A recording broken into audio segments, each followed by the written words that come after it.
Hello everyone, welcome to doctor Amit Kumar YouTube channel. Doctor Amit Kumar YouTube channel में आप सबका स्वागत है। आज का जो लेक्चर है ये कॉर्पोरेट अकाउंटिंग का अगला क्लास है। मैंने 3 क्लास ऑलरेडी दे रखा था। पहला क्लास इंट्रोडक्शन था, दूसरा क्लास आपका बेसिक कॉन्सेप्ट था, जर्नल एंट्री। कल के क्लास में मैंने जो लास्ट क्लास मैंने लिया था calls in arrear and calls in advance के बारे में मैंने बताया था। कॉल्स इन एडवांस का मैंने आप लोगों को प्रैक्टिकल नहीं कराया था और मैंने पूछा था कि अगर प्रैक्टिकल कर पाते हो तो वेल एंड गुड, नहीं कर पाते हो तो मैं करा दूंगा। बट शायद किसी बच्चे का रिप्लाई नहीं आया कि सर आप प्रैक्टिकल करा दो, तो आई थिंक सो कि हमको लगता है कि आपको प्रैक्टिकल आता है, जिस वजह से आपने रिप्लाई नहीं करा। अभी मारवाड़ी कॉलेज के विद्यार्थियों का एग्जाम सेमेस्टर 4 और एमकॉम और बीकॉम सेमेस्टर 6 का वाइवा चल रहा है, जिस वजह से मैं लाइव क्लास नहीं ले पा रहा था। वो जो 10 मिनट वाला मैं बात कर रहा था, तो आप लोग ऑनेस्ट के साथ एकदम ईमानदारी पूर्वक जो है आप क्लास जो है खुद से करें। मैं यूट्यूब समय पे डाल देता हूँ, जब आपका क्लास टाइम रहता है उसी टाइम में अपलोड करता हूँ। तो मैं हूँ चाहे नहीं हूँ, आपका क्लासेस का लिंक जो है आपको मिल जाता है।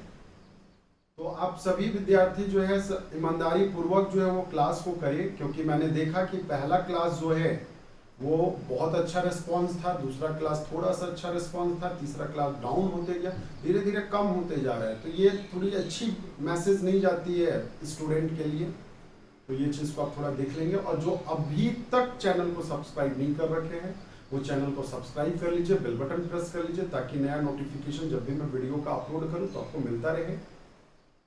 और आप ये क्लास का लेक्चर जो है वो सभी ग्रुप में आप शेयर करें, जो आपका पर्सनल ग्रुप है वहाँ पे भी शेयर करें, ताकि हर एक बच्चे जो है इसका बेनिफिट ले सके। जो बच्चे शायद हमारे व्हाट्सएप ग्रुप में जो नहीं जुड़े हुए हैं उन तक भी ये वीडियो पहुँच जाए।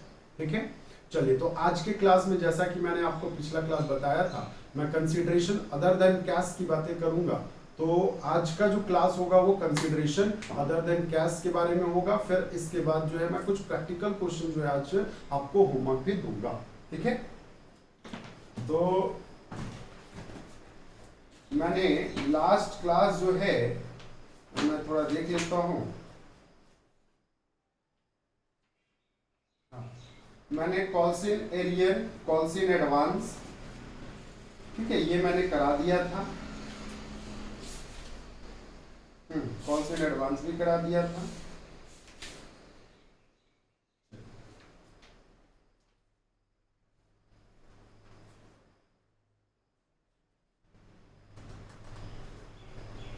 वैसे अगर बुक के हिसाब से चले तो इसके बाद का टॉपिक जो है वो अदर कंसिडरेशन नहीं है, इसके बाद का टॉपिक कुछ और है, तो वही टॉपिक मैं कर देता हूँ। देख लो, चलिए एकदम ध्यान से देखेंगे। सब्सक्रिप्शंस ऑफ शेयर्स, ये एकदम बिल्कुल नया कॉन्सेप्ट है, सब्सक्रिप्शंस ऑफ शेयर्स। तो देखो एक बात बता दूं मैं, जो सब्सक्रिप्शंस ऑफ शेयर्स जो होते हैं ये आपके 3 पार्ट में क्लासिफाई किए जाते हैं। पहला जो है वो आपका फुल सब्सक्रिप्शंस, आपका फुल सब्सक्रिप्शंस का पार्ट है। दूसरा जो है वो है आपका अंडर सब्सक्रिप्शंस, और last one is your over subscriptions.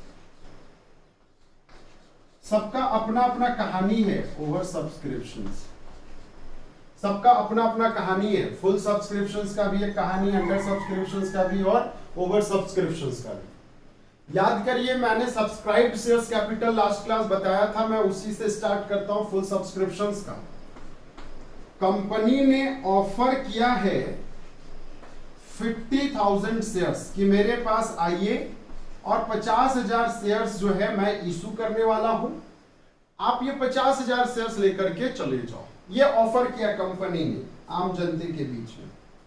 अब क्या हुआ, लेकिन लोगों ने अप्लाइड जो किया था या सब्सक्राइब्ड बोलूं मैं, तो ये एक्यूरेट जो है ये 50,000 ही हुआ था। जितने का कंपनी ने ऑफर दिया था शेयर्स जो है सब्सक्राइब्ड, अप्लाइड बोलो जनरल पब्लिक के द्वारा या सब्सक्राइब्ड बोलो, कि हाँ लोग रेडी हुए, कितने लोग रेडी हुए, 50,000 लोग ही जो है, या 50,000 शेयर्स को खरीदने के लिए लोग जो है रेडी हुए। तो that is called full subscription. यही आपका क्या कहलाता है, फुल सब्सक्रिप्शन। अंडर सब्सक्रिप्शन होता है अगर हमने ऑफर करा है, कंपनी ने ऑफर करा है 50,000 शेयर, कितना ऑफर करा है, 50,000 शेयर्स, और आपके पास जो अप्लाइड हो रखा है ये less than 50,000, less than 50,000 shares. लेकिन एक बात बता दूं, ये लेस देन में स्टार मार्क्स डाल देता हूं, रीजन इसलिए क्योंकि मिनिमम इसमें एक रूल है, सेबी ने अपना एक गाइडलाइन दे रखा है, और सेबी का एक रूल है अपना कि मिनिमम सब्सक्रिप्शन जो होने चाहिए, मिनिमम सब्सक्रिप्शन जो होने चाहिए वो एटलीस्ट 90% ऑफ ऑफर्ड शेयर्स होने चाहिए। 90% ऑफ क्या होने चाहिए, ऑफर्ड शेयर्स होने चाहिए। तो ये तो हो गया अंडर सब्सक्रिप्शंस की बात, यहां तक किसी को कोई परेशानी नहीं होना चाहिए। ओवर सब्सक्रिप्शंस है, ओवर सब्सक्रिप्शंस है, ऑफर हमने कर रखा है 50,000 शेयर, ऑफर कितना शेयर कर रखा है, 50,000 शेयर, और अप्लाइड जो हो रखा है वो आपका मोर देन 50,000 शेयर्स हो। अच्छा, ये कितना ज्यादा होगा, तो ऐसा कोई लिमिट नहीं है, ऐसा कोई लिमिट नहीं है, ये कंपनी के गुडविल पे डिपेंड करता है कि कंपनी का अगर गुडविल बहुत बढ़िया है तो ये जो शेयर है एप्लीकेशन भी बहुत ज्यादा आएंगे, क्योंकि वो सारे लोग चाहेंगे कि मैं उस कंपनी का ऑनर बनूं। आपको एक बात बता दूं, अगर आप कोई भी कंपनी का शेयर परचेस करते हैं तो you becomes the owner of such company, तो आप उस कंपनी के ऑनर बन जाते हैं। तो ऑनर क्या 100% नहीं, आप जितने का शेयर खरीदा, जैसे अगर एक कंपनी के पास पेड अप शेयर्स कैपिटल जो है वो 10 लाख है, आपने 50,000 का शेयर्स कैपिटल खरीद रखा है, तो 50,000 का ही आपके पास ऑनरशिप होएगा, ठीक है। या तो फिर अगर आपने 2 लाख का शेयर खरीद रखा है तो आपके पास ऑनरशिप जो होगा, इंटाइटल जो होंगे वो 2 लाख का ही होगा, ये नहीं कि पूरा का पूरा 10 लाख पे होगा। तो ये तो कॉन्सेप्ट था ओवर सब्सक्रिप्शन का, फुल सब्सक्रिप्शन का, अंडर सब्सक्रिप्शन। देखो फुल सब्सक्रिप्शन में कोई झमेला ही नहीं है, जितने का एप्लीकेशन आया है हम उतने का शेयर्स देंगे, मतलब ट्रीटमेंट जो करेंगे वो 50,000 पे करेंगे। अंडर सब्सक्रिप्शन पे भी हम ऑफर पे नहीं देखेंगे, क्योंकि मैंने कंपनी ने तो ये प्रोस्पेक्टस पे इशू किया था ना कि देखो एक बात बता दूं, कभी भी कोई कंपनी जब इनकॉर्पोरेट होती है और वो जब मार्केट में शेयर लाती है तो उसको उससे पहले जो है उसको प्रोस्पेक्टस लाने पड़ते हैं, या फिर प्रोस्पेक्टस की जगह सिलोप बोला जाता है, SILOP, statement in leave of prospectus. मतलब प्रोस्पेक्टस ना ला करके हम एक स्टेटमेंट लेकर के आते हैं, तो इसलिए बोला जाता है statement in lieu, LIEU, lieu of prospectus, सिलोप बोला जाता है। तो प्रोस्पेक्टस की जगह आप सिलोप भी लेकर के आ सकते हैं, ठीक है। अच्छा, तो जब प्रोस्पेक्टस में आपने मेंशन कर रखा है कि कंपनी ने ऑफर कर रखा है 50,000 से, तो 50,000 आपके पास पैसे तो नहीं आए ना, आपके पास उससे कम आए पैसे, तो उस केस में जितना शेयर होल्डर का जितना शेयर सब्सक्राइब हुआ है उतना ही को लेकर के एंट्री पास करोगे। अगर 50,000 में मान लेता हूं सपोज 45,000 शेयर सब्सक्राइब हो रखे हैं, तो आप जो जेई पास करोगे वो 45,000 पे ही करोगे, ना कि आप 50 पे करोगे। Is it clear? तो सर अब ओवर सब्सक्रिप्शंस का क्या है, इसका थोड़ा सा रूल बता दीजिए। तो ओवर सब्सक्रिप्शंस के लिए कुछ रूल है, इसमें भी अप्लाइड पे ही, क्योंकि पैसे तो हमको मिल गए ना, अप्लाइड का पैसे तो हमें मिल गए, तो हम इसका क्या काम करेंगे, इस पे हम ज्यादा दिमाग नहीं लगाएंगे। इसके पीछे एक रूल है, ओवर सब्सक्रिप्शन, हमें पैसे ज्यादा मिले, ओवर सब्सक्रिप्शन,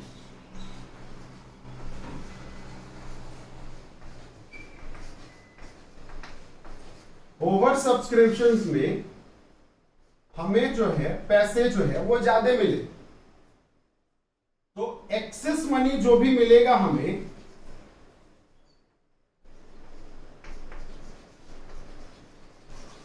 एक्सेस मनी जो भी मिलेगा इसका यूटिलाइजेशन हम दो केस में करेंगे, दो केस में करेंगे। या तो पहला केस यूटिलाइज्ड, या ऐसा करो इसको एक्सेस मनी को यूटिलाइजेशन जो है इसको वर्ड मत लिखिए, ठीक है, डायरेक्ट एक्सेस मनी। तो excess money utilized in further cause, further cause.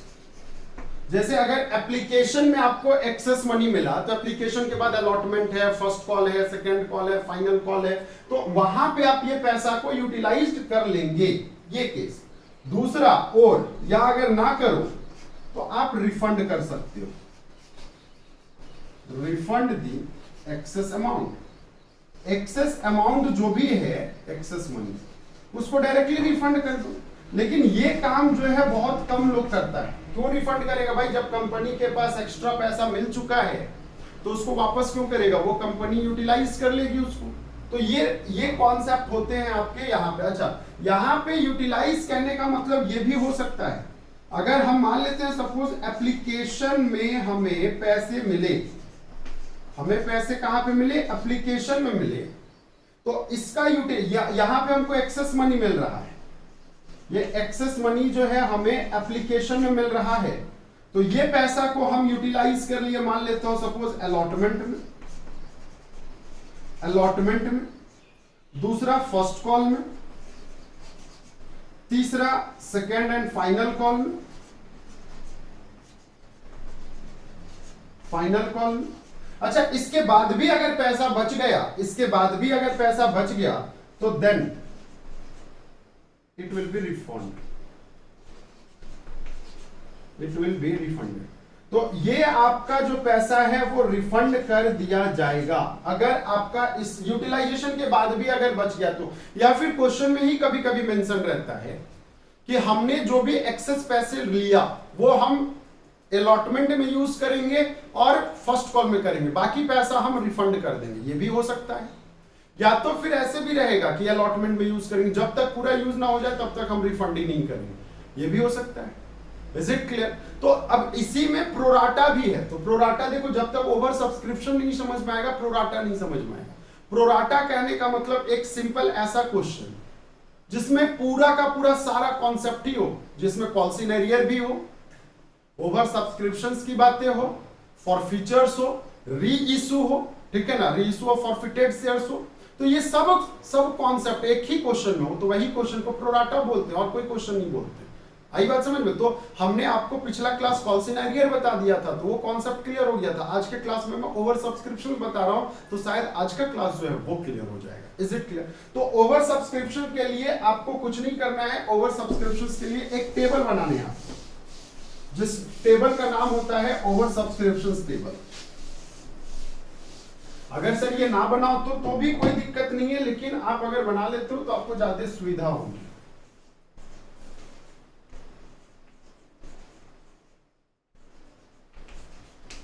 Over subscription table है ना। तो ओवर सब्सक्रिप्शन टेबल में क्या क्या कॉलम आता है वो देख लो, आप अपने कॉपी में लिख लेना, हो सकता है ये कम पड़ जाए, मैं देख लेता हूं एक बार।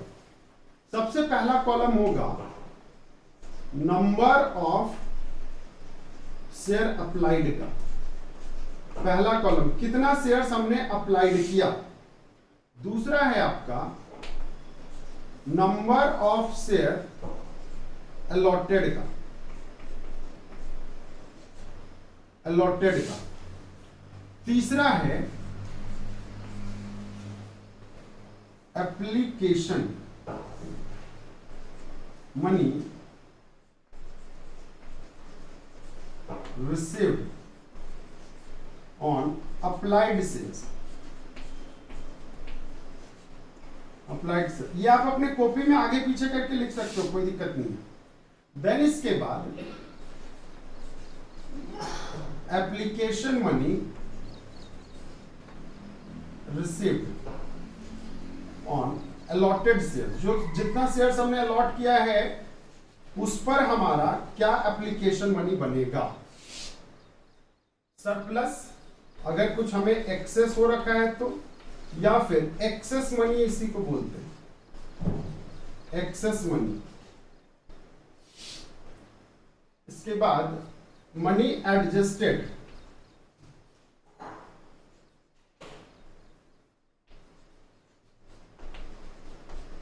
Adjusted on allotment. मनी कहां एडजस्ट किया? अलॉटमेंट में एडजस्ट किया। देन कॉल्स इन एडवांस का कॉलम, कॉल्स इन एडवांस के कॉलम में दो कॉलम बनेंगे। मैं इसमें एक कॉलम भी बना सकता हूं अगर एक ही कॉल है। जैसे कुछ पैसा अगर यहां पे यूज हुआ तो कुछ पैसा अगर बच गया तो ये कहां पे यूज होगा? फर्स्ट कॉल मनी में यूज होगा, या तो second call, second and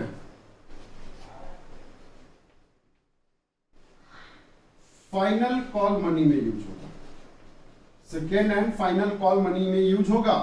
last है आपका बैंक या फिर रिफंड में यूज होगा। बैंक लिखो या फिर रिफंड लिखो, वो पैसा को हम लोग रिफंड कर देंगे। कुछ इस टाइप से आपके क्वेश्चन जो है वो बनेंगे, कुछ इस टाइप से आपके क्वेश्चंस बनेंगे। तो ये है आपका ओवर सब्सक्रिप्शन टेबल। ये टेबल को आप अच्छे से याद कर लेंगे। ये टेबल में बहुत झमेला नहीं है। एक ऐसा करते हैं कि ये क्वेश्चन ही कर लेते हैं तो ज्यादा अच्छा रहेगा।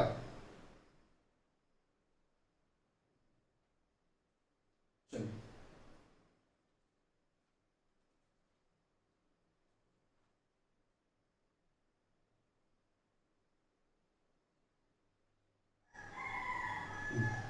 एग्जाम्पल नंबर 11 बड़ा अच्छा एग्जाम्पल है। इसको आप नोट डाउन करेंगे, पहले इसको आप नोट डाउन करेंगे।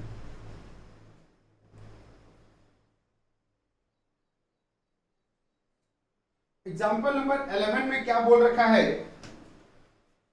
रवि फैन लिमिटेड, एक क्वेश्चन है जो है, Ravi fan limited issued 5000 equity shares of ₹100 each payable as 30 rupees on application है, 40 रुपया ऑन अलॉटमेंट है, 30 रुपया है first and final call.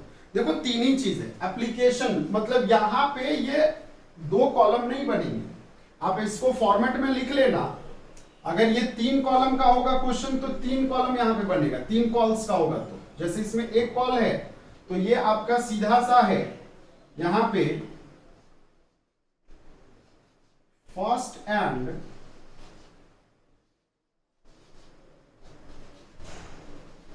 Final call money लिखेंगे, बस यही होगा और कुछ नहीं होगा। चलिए तो आ जाओ। पहला तो है 5000 इक्विटी शेयर इशू करना है, 100 रुपया वाला, 30 रुपया एप्लीकेशन। बताना एप्लीकेशन मनी रिसीव्ड, तो एप्लीकेशन मनी है कितना? 30 रुपया। एप्लीकेशन मनी कितना है? 30 रुपया। ये तो हो गया 30 लिख दिया मैंने। देन अलॉटमेंट है 40, तो अलॉटमेंट का कॉलम में 40 आ गया। और first call and final call जो है ये भी आपका 30 का है। ये तो हो गया, ये मैंने लिख दिया इस कॉलम में अमाउंट को। एकदम ध्यान से देखेंगे, धीरे धीरे देखेंगे, कोई दिक्कत नहीं, कोई हड़बड़ी नहीं है। एप्लीकेशन रिसीव किया है 6000। मेरे को एक बात बता देना, total number of shares allot कितना किया गया है? नंबर ऑफ शेयर्स अलॉटेड 5000, ये पहला ही लाइन में दे रखा है। और number of shares applied, total applied कितना हुआ है? 6000। ये है क्वेश्चन का पैटर्न और कुछ नहीं। अब क्वेश्चन में क्या बोलता है? Next line, directors of the company allotted them as under. जो कंपनी के डायरेक्टर्स होते हैं वो शेयर को कुछ इस टाइप से अलॉट करते हैं। कैसे? एप्लीकेंट्स, वैसे आवेदक, for 4000 equity shares were allotted, all the shares applied for. वैसे आवेदक करता जो 4000 शेयर्स के लिए अप्लाई किया है उसको 4000 पूरा का पूरा मिल जाता है। मतलब नंबर ऑफ शेयर्स अप्लाइड जो है ये 4000 है, तो यहां पे भी कितना होएगा? 4000 पूरा का पूरा हो जाएगा। Next, 1000 equity shares were allotted to the applicant of 1500। 1500 जो बंदे ने 1500 का शेयर्स अप्लाइड किया था उसको 1000 शेयर्स दिया गया तो 1000 लिख देंगे। 1500 number of shares applied, number of shares allotted 1000। इसके बाद है next line, no shares, no equity shares were allotted to the applicants of 500 shares. वैसे शेयर्स होल्डर जिन्होंने 500 शेयर्स दिया था, इसको एक भी शेयर्स अलॉट नहीं किया गया। आगे क्या बोलता है वो भी पढ़ लो। Application, allotment and calls money were duly received. Application का पैसा, अलॉटमेंट का पैसा और फर्स्ट कॉल का पैसा आपने रिसीव कर लिया है, पास नेसेसरी जर्नल एंट्रीज। ठीक है, यही क्वेश्चन है और कुछ नहीं है। तो सबसे पहली बात आप ये करो कि इस कॉलम में कैसे फिल होगा, देखना एकदम ध्यान से सुनना। ये नंबर ऑफ शेयर्स अप्लाइड है और ये कॉलम देखो, applied money received on, sorry application money received on applied shares. तो भैया अप्लाइड शेयर्स तो ये है और इसका एप्लीकेशन मनी 30 है, तो 30 मल्टीपल 40, तो 4 तिया 12 और इधर आ जाएगा 1,20,000। उसी तरह 15 तिया 45, 45,000 और यहां पे 5 तिया 15,000। तो ये टोटल होएगा 6 तिया 18, 1,80,000। ये हो गया। अब आगे पढ़ो, application money received on allotted shares. तो नंबर ऑफ शेयर्स अलॉटेड कितना है, 4,000। तो 30 मल्टीपल 4,000, 4 तिया 12, 1,20,000 हो गया।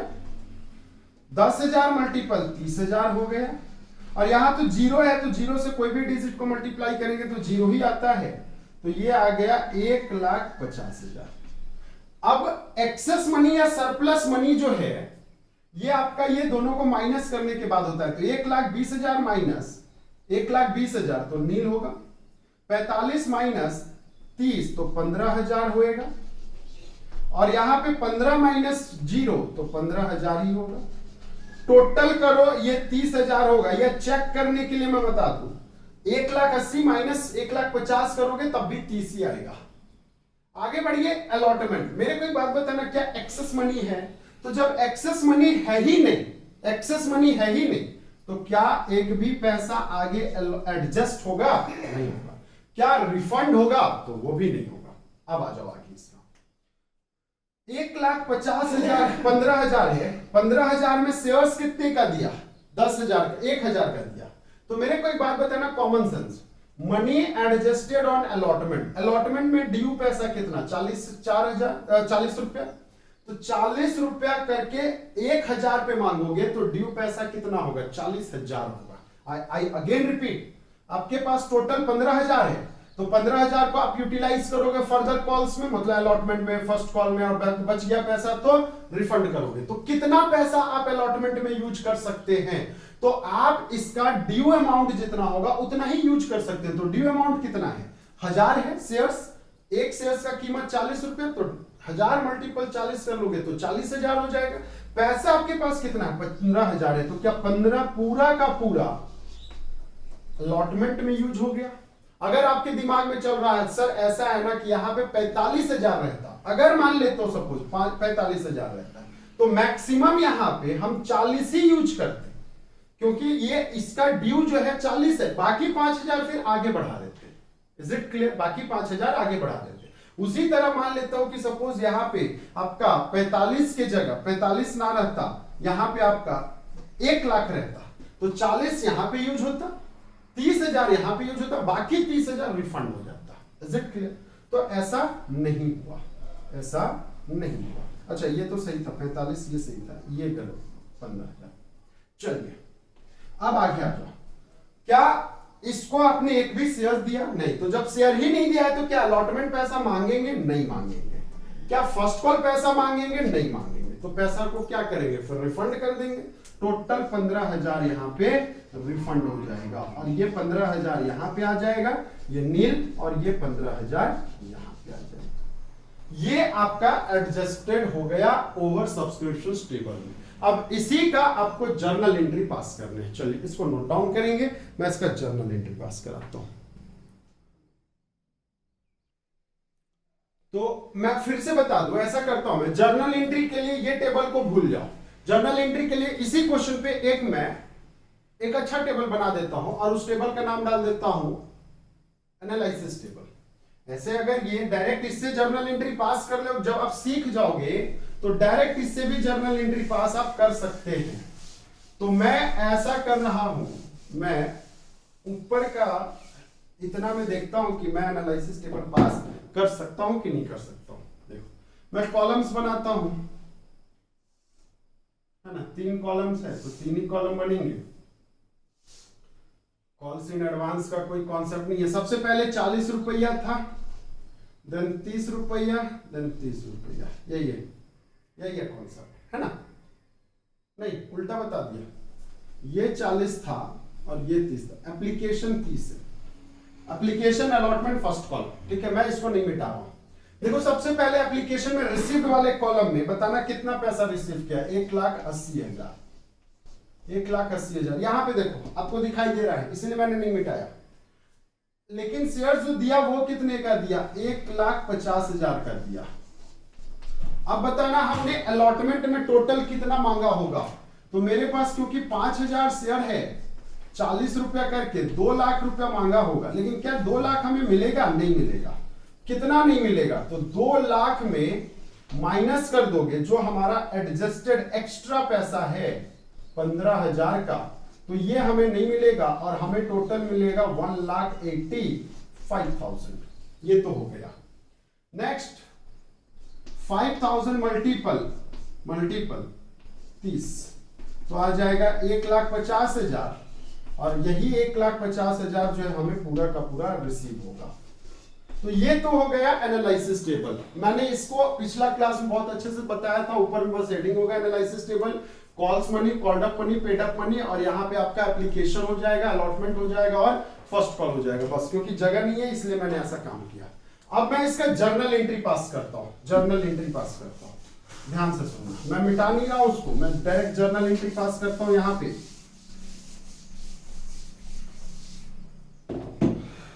जर्नल एंट्री, पहला एंट्री होगा, मेरे को एक बात बता दो एप्लीकेशन का, तो यस एंट्री हो जाएगा bank account debit to share application, और पैसा कितने का, 1,80,000। कितना पैसा, 1,80,000। जब आपने शेयर एप्लीकेशन को क्रेडिट किया 1,80,000 से, तो second entry share application debit to share capital. एक बात बता दूं, ये 1,80,000 आया है, यहां पे 1,50,000 हुआ है, तो बाकी 30,000 क्या हुआ, तो 30,000 देखो 15,000 तो अलॉटमेंट में यूज हो गया, तो टू शेयर अलॉटमेंट। क्या लिखेंगे बताना, टू शेयर अलॉटमेंट कितने का, 15। बाकी 15,000 याद करना, ओवर सब्सक्रिप्शन टेबल का लास्ट कॉलम क्या मैंने बैंक करके रिफंड कर दिया था, तो जब वापस करेंगे तो जस्ट इसका ऑपोजिट, मतलब shares capital to bank account. बस यही एंट्री 15,000। अब आ जाओ शेयर अलॉटमेंट का पैसा मांगोगे, तो एंट्री नंबर 3 है बैंक शेयर अलॉटमेंट का जो पैसा आप अगर मांगते हैं, तो एंट्री नंबर 3 जो पास करेंगे वो क्या करेंगे, share allotment account debit, share allotment account debit to share capital, और ये पैसा जाएगा 2 लाख। कितना पैसा, 2 लाख। लेकिन क्या 2 लाख हमें मिलेगा, नहीं मिलेगा। हमें पैसा जो मिला bank account debit to share allotment, पैसा जो मिला वो 1,85,000 मिला, क्योंकि हमें पहले ही 15,000 मिल चुका है। और उसका मैंने यहां पे एंट्री देखो, शेयर अलॉटमेंट 15,000 से क्रेडिट कर रखा है, तो 15,000 यहां क्रेडिट, 1,85,000 यहां क्रेडिट, तो खत्म हो गया डेबिट और क्रेडिट कैंसिल। अब आ जाओ share first and final call, तो share first and final call debit हो जाएगा 1,50,000 से to share capital, to share capital 1,50,000, ये हो गया। इसके बाद आ जाएगा बैंक अकाउंट डेबिट, हमें तो अलॉटमेंट फर्स्ट कॉल का पूरा पैसा मिला है, तो to share first and final call, और ये हमें कितना मिला है, 1,50,000 मिला है, 1,50,000 मिला है। बस यही है और कुछ नहीं है, कहानी खत्म, और कुछ नहीं है। तो ये तो एक आपका basic journal entry over subscriptions का कंप्लीट हो चुका है। चलिए नोट डाउन करेंगे, मैं इसका बुक में जर्नल एंट्री करा देता हूं, ठीक है। चलिए तो इसके आगे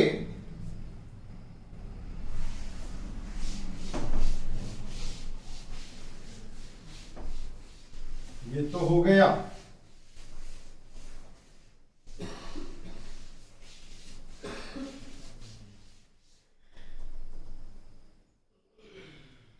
अब अगर इसके आगे की बात करें हम, journal, basic journal,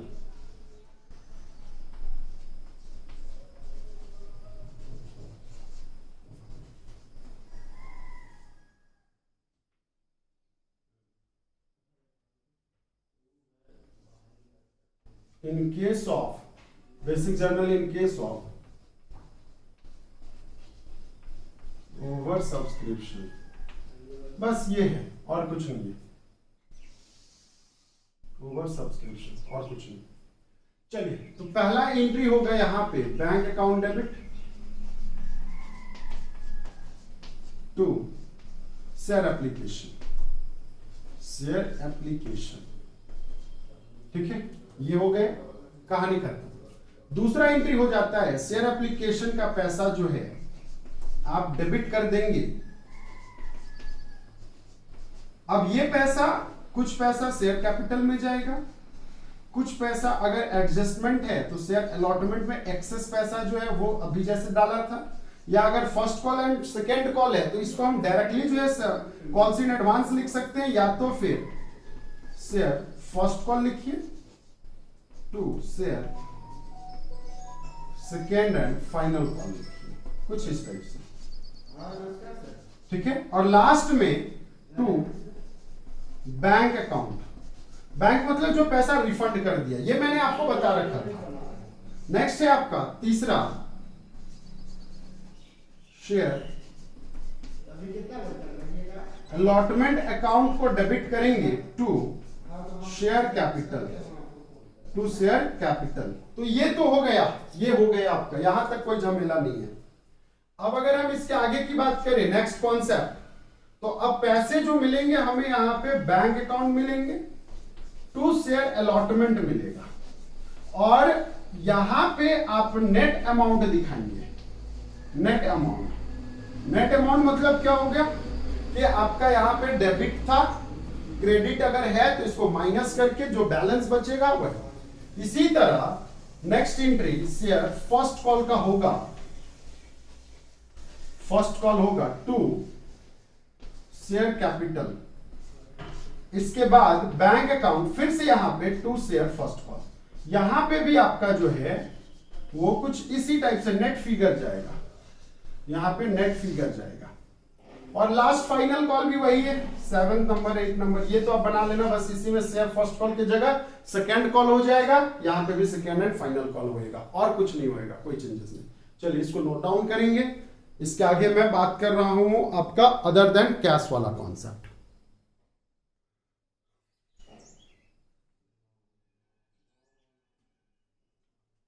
over subscription complete. Over subscription में कुछ नहीं था, जितना था मैंने बता दिया। हाँ, ये आगे चल करके जब हम प्रोराटा कराएंगे या फिर आपको फॉरफीचर्स कराएंगे तो वहां पे आपको ये उतना ही यूज में आएगा जितना कि पहले आता था।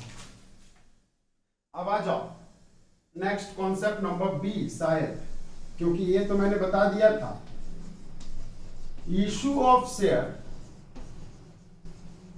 फॉर कंसिडरेशन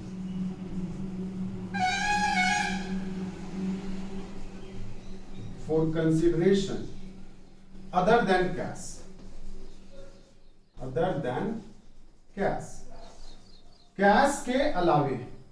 तो issue of share for consideration other than cash में आ जाओ, तो यहां पे दो केसेस थे, याद करिए आपको। पहला तो टू वेंडर था, हमने किसको इशू किया? वेंडर को इशू किया, या तो किसको इशू किया? To promoters. वेंडर किसको बोलते हैं या प्रोमोटर किसको बोलते हैं, समझ लो। देखो वेंडर जो होते हैं ना, जिससे अगर आप मान लेते हो सपोज आपने कोई फिक्स एसेट्स खरीदा और अगर वो उधार में खरीद रखा है, फिक्स एसेट्स उधार में खरीद रखा है, तो जो पर्सन से आपने परचेस करा है वो आपका वेंडर कहलाता है। लेकिन अगर कोई करंट एसेट्स स्टॉक जो है अगर वो आपने उधार में खरीद रखा है, तो जो पर्सन से आपने परचेस किया वो आपका क्रेडिटर कहलाता है। बस यही डिफरेंस है। मतलब अगर आप मान लेता हूं, जैसे एग्जांपल के तौर पे मैं बता दूं, अगर कोई फिक्स्ड एसेट्स आपने परचेस किया, उधार में परचेस किया, बाद में पैसा दोगे, तो टू यहां पे लिखोगे वेंडर, हायर वेंडर भी लिखते हैं लोग। और अगर यही चीज अगर आपने स्टॉक खरीदा है, तो स्टॉक में वर्ड यूज किया जाता है टू क्रेडिटर। बस यही अंतर है, दोनों एक ही चीज है, दोनों एक ही कंसेप्ट है। स्टॉक मतलब which are deal in business, जिसको बिजनेस में आप डील करते हो तो वो आपका स्टॉक कहलाता है, तो वहां पे आप क्रेडिटर वर्ड यूज करेंगे। लेकिन आपका जहां पे फिक्स एसेट जो वेंडर है वहां पे आप जो है वेंडर यूज करेंगे। तो यहां तक हमें लगता है आपको किसी भी तरह का कोई परेशानी नहीं आया होगा। चलिए, तो ऐसा है हम पहले वेंडर की ही बातें कर लेते हैं, बाद में प्रोमोटर्स की बातें करेंगे। प्रोमोटर्स क्या होते हैं वो भी मैं डिस्कस करूंगा आज के क्लास में। तो पहले तो वेंडर,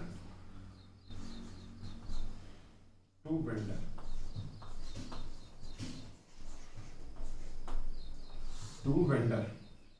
वेंडर के केस में आप पहला एंट्री पास करोगे, entry for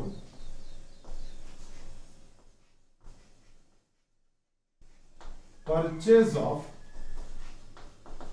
fixed assets, entry for purchase of fixed assets. तो जब फिक्स्ड एसेट्स परचेज करने का एंट्री, तो आप एंट्री पास करेंगे यहां पे फिक्स्ड एसेट्स, किसी से आपने एसेट्स खरीद लिया, तो जिस पर्सन से खरीदा उसका नाम डाल दो या फिर यहां पे लिख दो हायर वेंडर। ये आपने हायर परचेज सिस्टम में भी पढ़ा होगा, वहां पे भी आपको ये एंट्री मिला होगा, तो हायर वेंडर। हमने यहाँ पे नरेशन लिख देना, नरेशन तो लिखना आता है, being purchase of fixed assets on credit, ठीक है ना, यही लिखेंगे। ऐसे लिख देता हूं मैं, being purchase of fixed assets in credit, on credit, credit में परचेज किया, ठीक है, हो गया, उधार में परचेज किया। सेकेंड है discharge,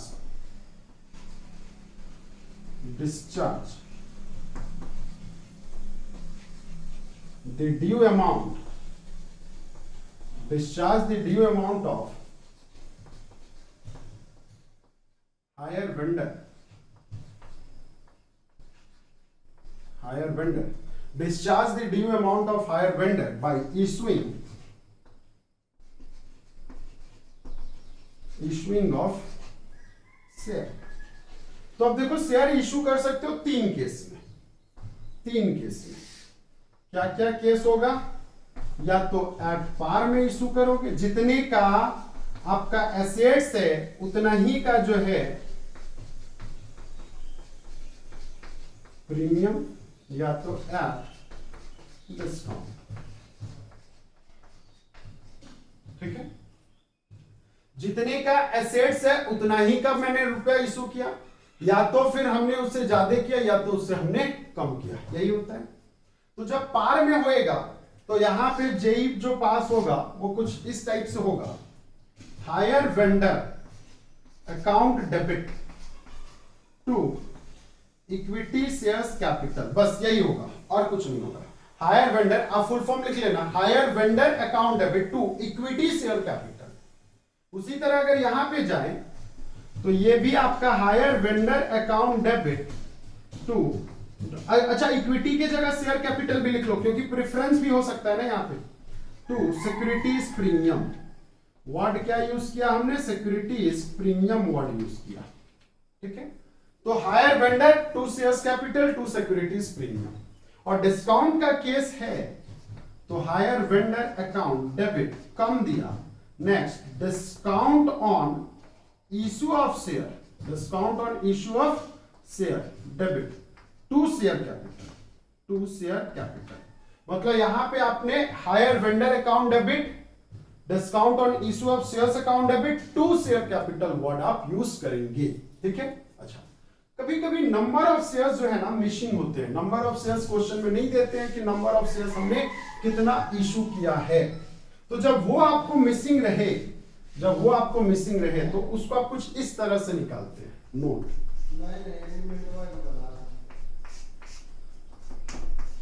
number of issuing of shares, number of issuing of shares are missing। ये जो है आपका मिसिंग है। क्या है ये आपका मिसिंग है, नहीं दे रखा है। ये number of issuing of shares जो है वो नहीं दे रखा है। तो जब ये नहीं देगा तो यहां पे आप सीधा सा निकालेंगे number of share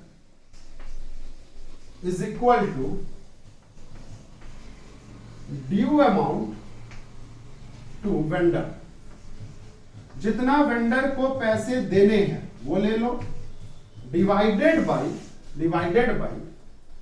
issue price, divided by issue price of each share.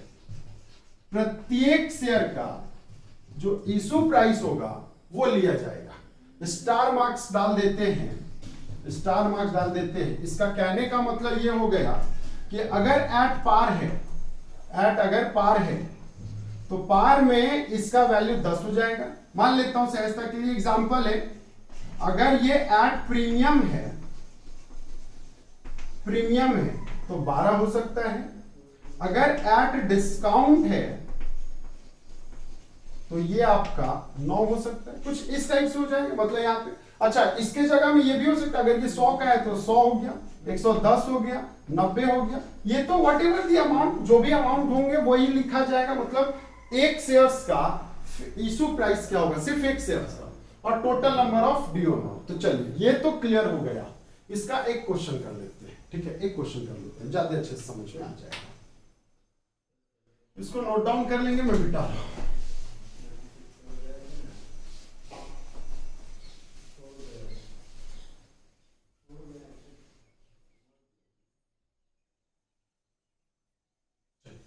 तो ऐसा है, मान लेता हूं सपोज हमने परचेस किया लैंड एंड बिल्डिंग। क्या परचेस किया है, लैंड एंड बिल्डिंग, 9,90,000 का, 9,90,000 का परचेस किया है। ठीक है। अच्छा, हम इसको डिस्चार्ज कर रहे हैं, हम शॉर्ट में बता रहे हैं, बाय इशूइंग ऑफ शेयर, और कुछ इसका वैल्यू ऐसा है। Case number first, case first at पार,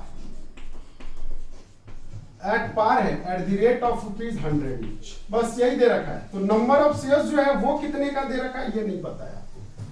तो इस केस में हमारा ड्यू अमाउंट कितना है, 9,90,000 डिवाइडेड बाई 100 होएगा। तो ये कितना हो जाएगा, 99,900 सॉरी। तो आप यहां पे सीधा सा एंट्री पास करोगे। पहला एंट्री परचेज वाला एंट्री तो पास होगा ही होगा। मतलब यहां पे आपका land and building account debit होएगा टू वेंडर, और ये अमाउंट जाएगा आपका 9,90,000 का, 9,90,000 का। तो ये तो हो गया, कहानी खत्म। दूसरा है आपका वेंडर जो है, वेंडर अकाउंट डेबिट कितने का, 9,90,000 का, टू शेयर कैपिटल कितने का, 9,90,000 का। अच्छा, नरेशन में लिख लेंगे बिंग, कुछ इस टाइप से। हमारे पास कितने शेयर्स आ गए, 9900 के। तो being 9900 shares were issued at the rate of rupees 100 each to hire vendor, hire, बस यही है और कुछ नहीं है, बस हो गया। ये तो पहला कहानी खत्म, इसको नोट डाउन करेंगे। अगर इसी क्वेश्चन में लिखा रहता case number B, add premium, और प्रीमियम लिखा रहता अमाउंट 110 का, प्रीमियम कितने का लिखा रहता 110 का, कुछ इस टाइप से रहता। तो मेरे को एक बात बताना, यहाँ पे 100 की जगह कितना हो जाएगा 110 हो जाएगा, और जब ये 110 हो गया तो यहाँ पे वैल्यू कितना आ जाएगा 900 आ जाएगा। कितना वैल्यू आ जाएगा 900 आ जाएगा, नहीं 9000 आएगा, सॉरी 9000 आएगा। चलिए, तो अब जर्नल एंट्री, पहला एंट्री तो सेम, दूसरा एंट्री में बस ये चेंज हो जाएगा, यहां पे आप एक नया वर्ड यूज करेंगे, ये कंप्लीट चेंज हो जाएगा। बस यहां पे एक चीज ऐड कर देंगे, टू शेयर कैपिटल, कितने का 9 लाख का, 9 lakh, and to securities premium, securities premium, यही मैंने बताया था 90,000 का। कैसे बताना, अगर इसका 110 है मतलब 100 रुपया इसका कीमत है, तो 9000 मल्टीपल 100 हो जाएगा शेयर्स कैपिटल, और 9000 मल्टीपल 10 हो जाएगा इसका क्या चीज। तो इसका कहने का मतलब यहां पे 99 के जगह आपका क्या हो जाएगा 9000 हो जाएगा, 9900 के जगह, और यहां पे 110 हो जाएगा। बस यही डिफरेंस है और कुछ नहीं। चलिए, इसको भी नोट डाउन आप करेंगे, और कोई डिफरेंस नहीं है। अब इसके बाद अगर हम बात करें, तो हमने डिस्काउंट में अगर इशू किया, मान लेता हूं, चलो हमने क्या चीज में इशू किया, डिस्काउंट में इशू किया है। तो डिस्काउंट में जब हम इशू करते हैं तो एट द रेट ऑफ 90 में इशू किया, तो यहां पे अमाउंट हो जाएगा 90, और ये आ जाएगा 1100 शेयर इशू किया। तो फिर से ये कंप्लीट चेंज, बस यहां पे चेंजेस होगा, देखो और कुछ चेंजेस नहीं होगा, और कोई चेंजेस नहीं होगा। यहां पे लिखेंगे कुछ इस टाइप से, discount on issue of shares debit, ठीक है। कितना है 1100 है, टू शेयर्स कैपिटल, तो शेयर्स कैपिटल 1100 मल्टीपल 100, एक शेयर्स का कीमत तो 100 ही है ना, तो यह आ जाएगा 11,000 आएगा, 11,000, तो यह आ जाएगा 9,90,000 की जगह 11 लाख आ जाएगा। कितना आ जाएगा 11 लाख।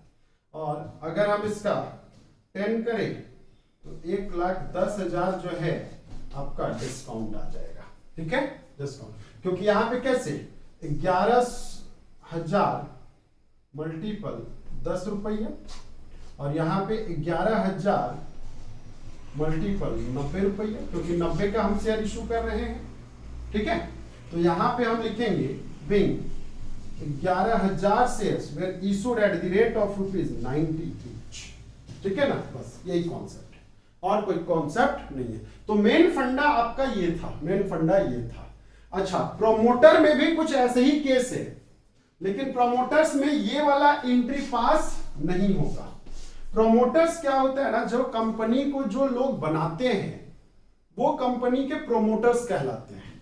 तो कंपनी को बनाया जा रहा था, मान लेते तो जनवरी से, और जुलाई आकर के 7 जुलाई को कंपनी का इनकॉर्पोरेशन हुआ। तो कंपनी एग्जिस्टेंस फॉर्म में कब आई 7 जुलाई को, लेकिन जो पर्सन 1 जनवरी से 7 जुलाई तक काम किया था, वो अब कंपनी को बोलेगा कि भैया तुम हमको पैसे दो, तो भैया कंपनी तो आई नहीं थी ना उस टाइम, कंपनी तो थी नहीं, तो कंपनी तो एक लाइन पे सीधा सीधा बोल देगा कि हम तो वहां पे थे ही नहीं, तो हम आपको पैसे कैसे दे।